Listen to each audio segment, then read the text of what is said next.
चाहे गाजा युद्ध की बात हो या फिर ईरान से तनातनी, अमेरिका शुरू से इजराइल के साथ खड़ा है। लेकिन इजराइल ने जब से कतर में हमास के नेताओं को निशाना बनाया तो अमेरिका टेंशन में आ गया है। इसकी असल वजह है कतर में अमेरिका का सबसे बड़ा मिलिट्री बेस। अमेरिका का रुतबा अगर मध्य एशिया में कायम है तो उसके पीछे कतर में उसका सैन्य अड्डा बताया जाता है। ऐसे में कतर पर किसी तरह का हमला अमेरिका के लिए टेंशन की बात है। अमेरिका ने कुछ महीने पहले जब ईरान के परमाणु ठिकानों पर बंकर बस्टर बमों से हमला किया था, इसके एक दिन बाद ईरान ने जवाबी अटैक करते हुए 23 जून को कतर स्थित अमेरिका के सैन्य अड्डे पर मिसाइलें दागी थी।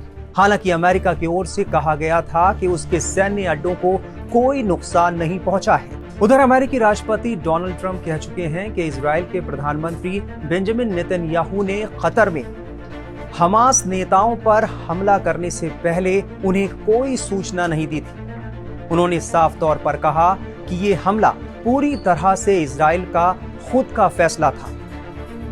हालांकि ये मानना बेहद मुश्किल है कि इजराइल के किसी भी कदम की अमेरिका को पहले से कोई जानकारी ना हो। दरअसल गाजा युद्ध शुरू होने से लेकर अब तक कतर और इजिप्ट इजराइल और हमास के बीच मध्यस्थता कर रहे हैं। अमेरिका भी उनमें से है जो कि युद्ध विराम होने की स्थिति में क्रेडिट लेना चाहता है। ऐसे में कतर पर हमला युद्ध विराम के बीच में बड़ा रोड़ा बन गया है।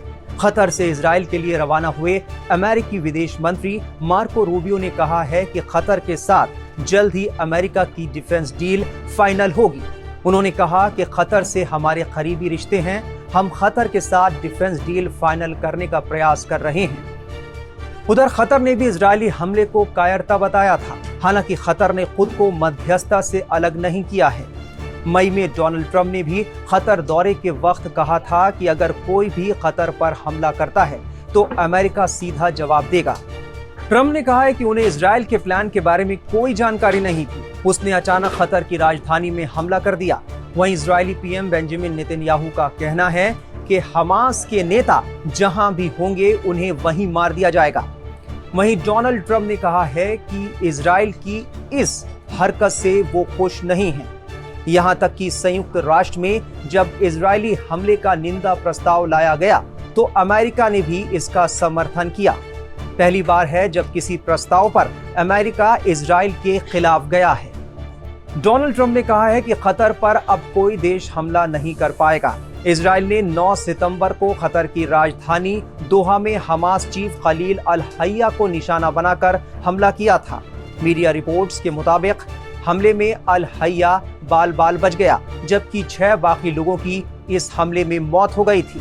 बता दें कि इजराइल ने दोहा में हमास नेतृत्व को निशाना बनाकर हवाई हमले किए थे, जिसका code name summit of fire था। दोहा विस्फोटों से दहल उठा।